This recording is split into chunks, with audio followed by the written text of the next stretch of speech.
Let's get you our top story, and that is a mass shooting in which 15 people were killed during the Jewish celebration at Sydney's Bondi beach. That was a terrorist attack inspired by Islamic State. Australia's Federal Police Commissioner has gone on to say that the suspects were the father-son duo, aged 50 and 24. Authorities have said the older man was shot dead while his son was being treated at a hospital on Tuesday. Earlier, the Prime Minister Anthony Albanese has also said that the suspects appeared to have been radicalized by beliefs associated with the Islamic State militant group. Albanese has also said that the remarks were based on evidence obtained, including the presence of Islamic State flags in the vehicle that has now been seized. To a terrorist attack inspired by Islamic State, allegedly committed by a father and son. There is no evidence to suggest other individuals were involved in this attack. However, we caution that this could change given it is early in our investigation. And it was Australia's Prime Minister Anthony Albanese who visited a Sydney hospital to pay a visit to a man who disarmed an apparent gunman during that mass shooting that took place at the Bondi beach in Australia. Albanese described Ahmed Al-Ahmed as a true Australian hero, and here's a special report on the man who inspired billions across the globe with his bravery. Very strong. Thank you very much. Your heart is strong. Thank you. Your courage is inspiring. Thank you very much.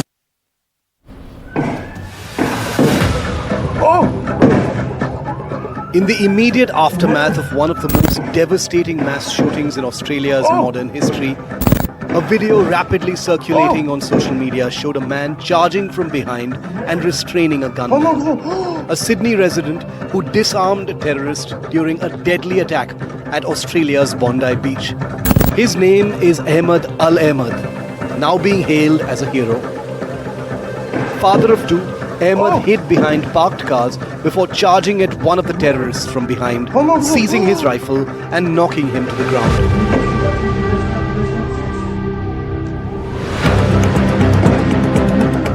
Following his act of bravery, his name spread widely, as did a detail that turned out to be wrong. Various media outlets and publications described Ahmed Al-Ahmed as a fruit shop owner, but the fact is that he's not a fruit seller from Sydney's Sutherland Shire. He is in fact the owner of a tobacco and specialty convenience store which he has operated since 2021.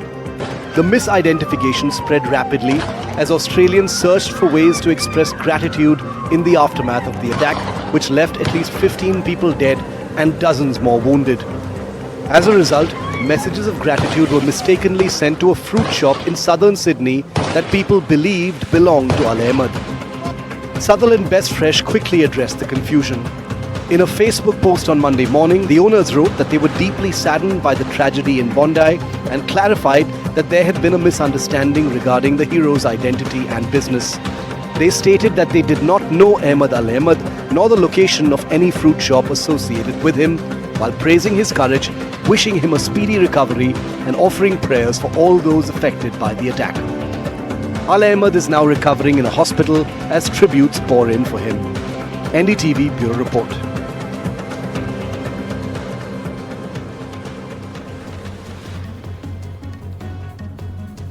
In other news, US President Donald Trump has filed a defamation lawsuit against the BBC, accusing the broadcaster of manipulating footage of his January 6, 2021 speech in a Panorama documentary. Trump alleges that BBC defamed him and breached trade practices laws by editing the speech in a misleading way. He is seeking $5 billion in damages for each of the two claims. Now, the BBC has issued an apology to Trump, and this happened in November, but rejected his demand for financial compensation, maintaining that there is no legal basis for a defamation case.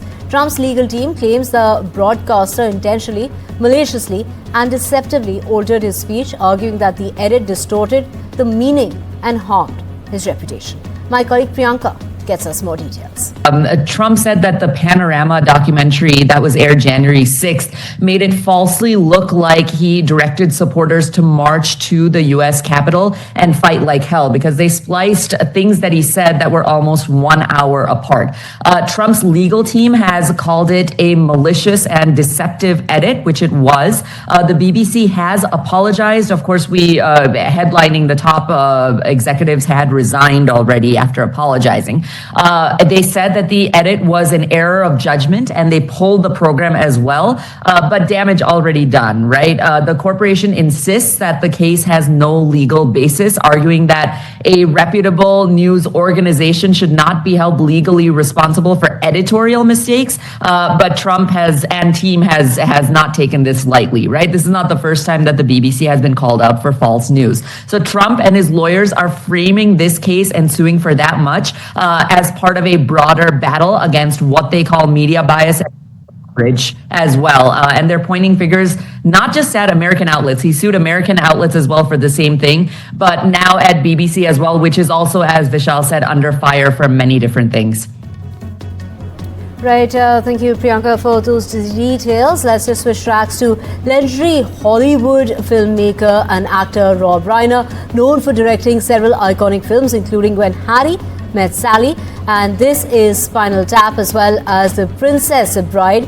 He was found stabbed to death along with his wife Michelle in their Los Angeles home. Now it's their son, Nick Reiner, who has been arrested in connection to the death of his parents. According to the police in Los Angeles, Nick Reiner is responsible for the death of the two. Now, meanwhile, the U.S. Prime Minister, this is the U.S. President Donald Trump, has stirred up a row on social media. The President of the United States is saying that without evidence, the two reportedly died due to the anger he caused others. And this is what he's gone on to call Trump derangement syndrome. Reiner was a vocal critic of President Trump. We have our robbery homicide division handling the investigation. They worked throughout the night on this case and were able to take into custody Nick Reiner, a suspect in this case. He was subsequently booked for murder and is being held on $4 million bail. Well, I wasn't a fan of his at all. He was a deranged person as far as Trump is concerned. He said he knew it was false. In fact, it's the exact opposite, that I was a friend of Russia, controlled by Russia. You know, it was the Russia hoax. He was one of the people behind it. I think he hurt himself in career-wise. He became like a deranged person, Trump derangement syndrome. So I was not a fan of Rob Reiner at all in any way, shape, or form. I thought he was very bad for our country. Yeah. In other news, a suspected New Year's Eve terror plot by an extremist group has been foiled by federal authorities in the United States. The FBI said that it thwarted a credible and imminent terrorist threat, arresting 4 people accused of plotting coordinated bomb attacks across the Los Angeles area on New Year's Eve.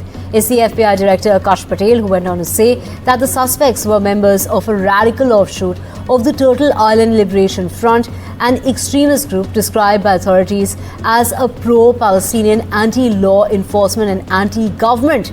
Now, he also said that their arrest likely saved many lives.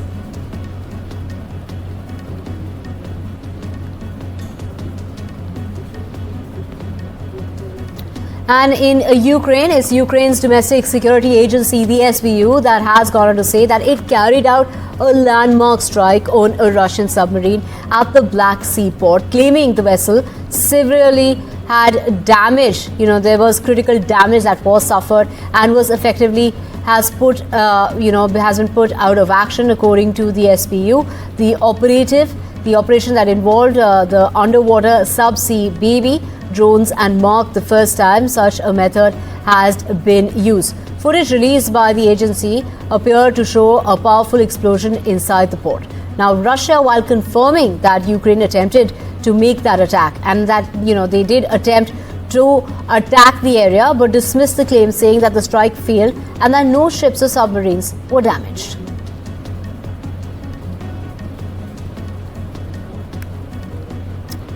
Let's get you more news, and this is Prime Minister Modi, who has addressed the India-Jordan Business Forum at Amman with Jordan's King Abdullah. saying that his visit to Jordan will boost bilateral linkages between the two nations. He arrived in Jordan for a 2-day visit on Monday, and the visit was part of a 3-country tour that will also take Prime Minister Modi to Ethiopia and to Oman this week. The police officers they were going door to door as far as Monday is concerned, seeking footage from home surveillance cameras as investigators have renewed a manhunt for the gunman who killed 2 students at the Brown University. The search for the suspect, which included posting new video footage of the possible shooter, resumed. Previously, authorities released a man they had detained over the weekend as a person of interest. The officials said that there were no credible threats to the community. The news that the gunman remained at large put the province back on the edge.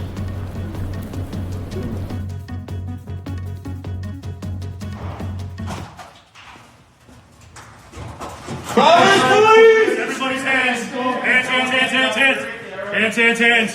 I see there's something going on. We're here to help you. Just listen to what we have to say, okay? All right, breathe. Anybody hurt? Let's go grab it now. Quickly. Go, quick, go. In orderly, fast. Let's go. Let's go. Good job.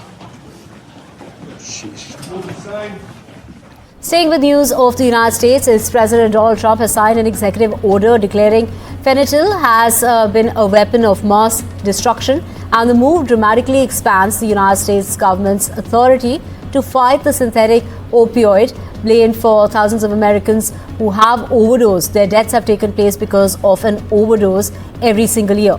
This is the designation that signals Trump's intent to treat the drug not merely as a public health crisis but as a national security threat as well. Ukrainian President Zelensky and US representatives on Monday concluded 2 days of talks regarding the peace plan in Berlin. Both sides have said that the progress was made. Zelensky met with Donald Trump's special ambassador Steve Witkoff and Trump's son-in-law as well for about 2 hours. Is what the meeting that took place with Zelensky. They're saying the important conversations with the US side are always complex and are difficult, but very productive at the same time. More than a dozen people were hurt when a San Francisco cable car abruptly stopped on Monday afternoon. 15 people have been injured, and those who have been injured are ranging from minor to about moderate injuries as what has been suffered in that incident that has taken place. 2 of them were immediately taken to the hospital. There are 11 others who are also being treated for what the department described as minor aches and pains. The San Francisco Municipal Transportation Agency, which runs the cable cars, said it was actively investigating the accident and gave no reason for why the cable car stopped. Republican Senator Ted Cruz says that he wants restrictions on military flights approved before the government funding runs out at the end of next month. The announcement is to prevent another mid-air collision like the one over Washington, D.C. that killed 67 people in January. Section 373 needs to be stripped and the bill sent back to the House so that President Trump can sign into law and cement his legacy as a champion of aviation safety. In addition to stripping this language, Congress should enact the Bipartisan Rotor Act, which Senator Cantwell and I authored together. Our bill, which we're working to tee up for a vote before the full Senate, would require precise location transmission for all aircraft operating around D.C. airspace.